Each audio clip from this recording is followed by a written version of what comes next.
Olá pessoal, como vocês estão? Vocês estão bem?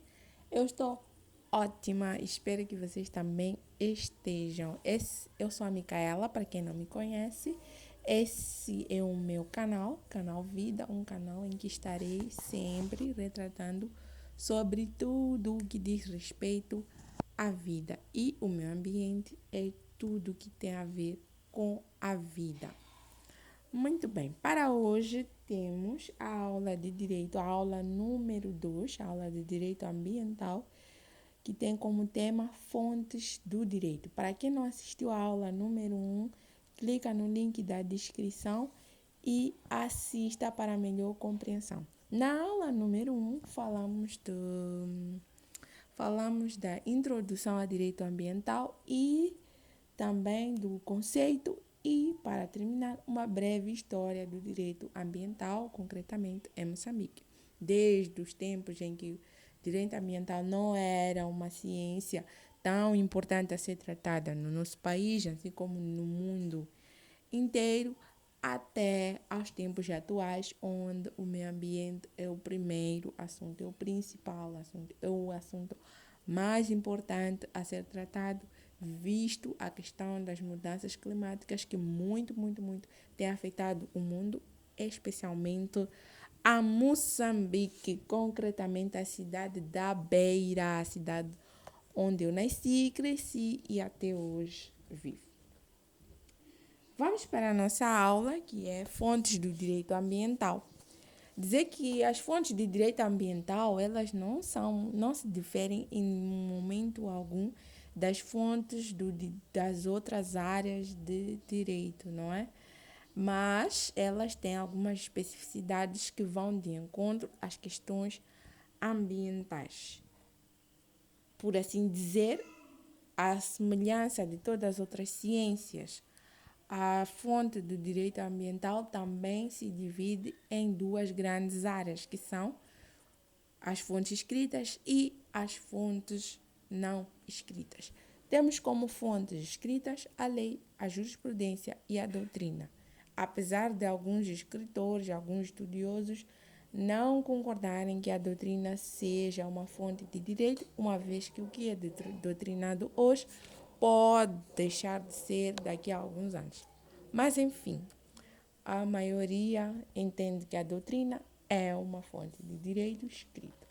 E depois temos as fontes não escritas, que são o costume, os princípios e as fontes negociais, alguns contratos negociais, onde as partes emanam regras que vão de acordo com as suas vontades. Então, esses contratos, a título de exemplo, temos a Mosala aqui para Moçambique, a Vale, que são contratos celebrados entre o nosso governo e alguns empresários estrangeiros, contratos esses que trouxeram algum impacto ambiental para o nosso país. Então, esses contratos servem, de certa forma, de fontes de direito. Podem servir para ser emanada uma lei que diz respeito à poluição, por exemplo, por causa daquilo que está a viver com relação à poluição causada ou não por essas instituições. Muito bem, vamos à nossa aula. Das fontes escritas do direito ambiental, temos a primeira, a lei. Portanto, a lei é a primeira fonte do direito ambiental, preenchendo todos os requisitos de segurança do ordenamento jurídico. Aqui, as leis são divididas em 4 categorias, que conta a sua hierarquia, o seu grau de hierarquia. Temos aqui a Constituição, temos aqui as leis infraconstitucionais e as leis internas. Temos aqui 3 grupos de leis, que são a Constituição, as leis infraconstitucionais e as normas internas. A segunda fonte de direito escrita é a jurisprudência. Jurisprudência que nada mais é do que um conjunto de decisões emanadas por vários tribunais sobre um determinado assunto, com base numa determinada lei.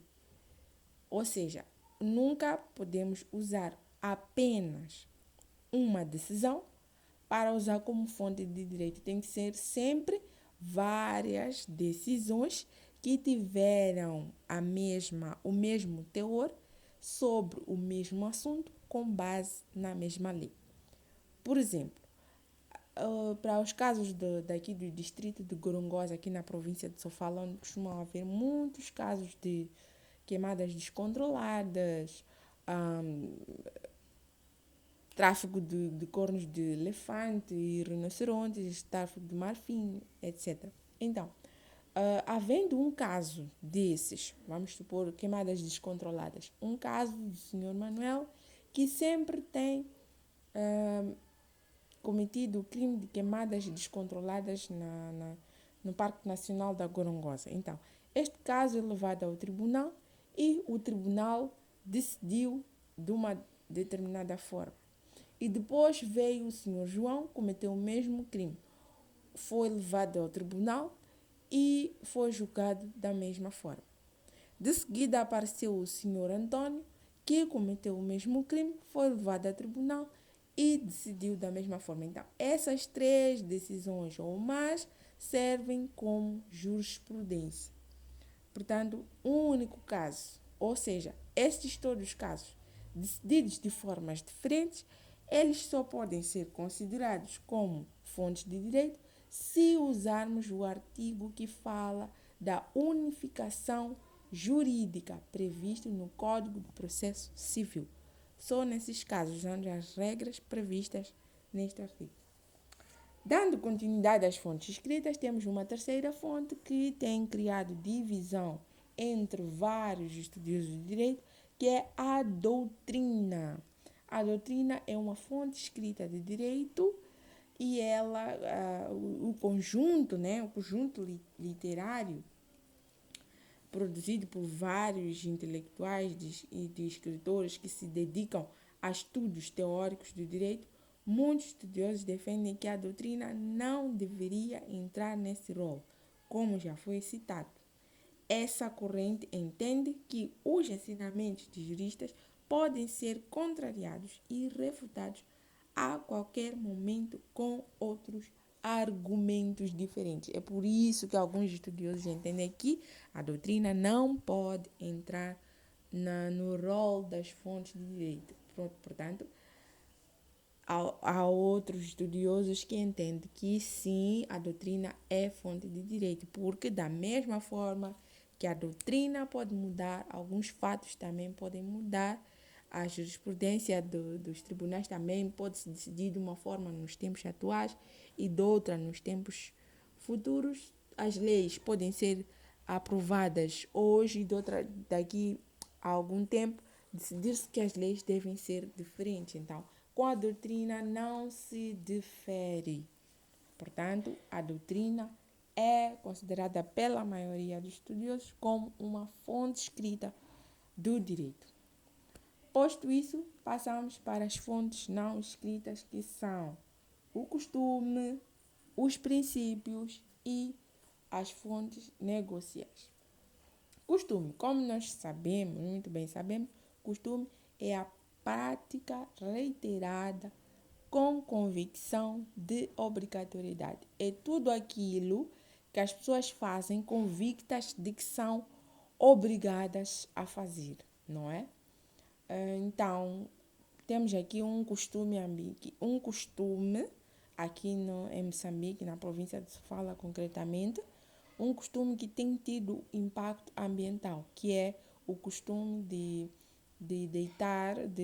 depositar nos rios todos os pertences de um ente querido sempre que perdemos alguém na família. Vamos supor que morre um filho numa família, então levam todas as roupas, todos os objetos que pertenciam àquele filho e jogam no rio. Então, esse costume que as pessoas têm aqui na província de Sofala, que vem fazendo com convicção de obrigatoriedade, é um costume que tem um impacto ambiental negativo. Assim como existem outros costumes, com impacto ambiental positivo. Então, os costumes também servem como fonte de direito. Existem muitos outros costumes. Se você conhece um outro costume daqui da nossa pátria amada, é só colocar aí no comentário que um dia desses estaremos partilhando aqui na nossa página e desenvolvendo. Uma terceira fonte é os princípios gerais do direito. Os princípios são aplicados em caso de uma omissão legislativa, o que significa que deve ser priorizada a lei, mesmo que esses princípios sejam o fundamento de todo o sistema jurídico. Então, havendo uma omissão da lei, os princípios são usados no lugar dessa omissão, certo? Por isso, as decisões tomadas com base nessa fonte devem ter o mínimo de subjetivismo possível e ser fundamentadas de modo detalhado e complexo, deixando claro todos os princípios adotados e a razão da escolha de cada um. Se o princípio for usado em caso de omissão legislativa, então o juiz deve minuciosamente explicar cada um dos princípios usados no lugar dessa omissão. Porque a lei, como dissemos, é a principal fonte de direito. Então, não usando a lei, usando o costume, então o juiz, no caso de ser usado um costume no lugar daquela omissão patente na lei, o juiz usa, nesse caso, um princípio. Então, ele deve fundamentar minuciosamente, uma vez que o nosso direito ele é baseado na lei, o nosso direito é escrito, não é? E, para terminar, temos a fonte negocial. Estão presentes quando duas pessoas firmam um contrato que estabelece obrigações, mesmo que não estejam descritas no ordenamento jurídico. Os juízes, então, devem considerar o contrato como parâmetro, valorizando a autonomia da vontade, que é liderada, que as partes têm autorregulados seus próprios interesses. Vale lembrar que as normas e os princípios regulamentadores das relações contratuais devem ser igualmente respeitadas, não é?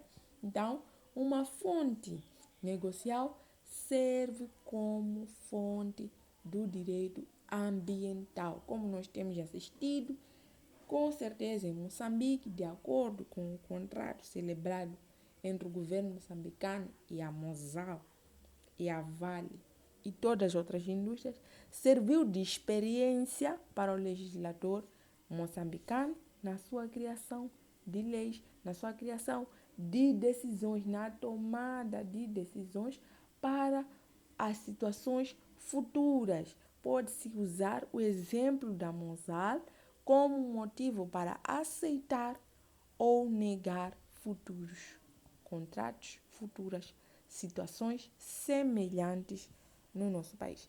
E aí, você gostou da nossa aula? Dê um like no nosso canal, se inscreva no nosso canal e ative o sininho. Assim, sempre que a nossa aula for ao ar, você terá uma informação. Muito obrigada. Até a próxima aula. Olá, pessoal. Como vocês estão? Vocês estão bem? Eu estou ótima. Espero que vocês também estejam. Eu sou a Micaela, para quem não me conhece. Esse é o meu canal, Canal Vida, um canal em que estarei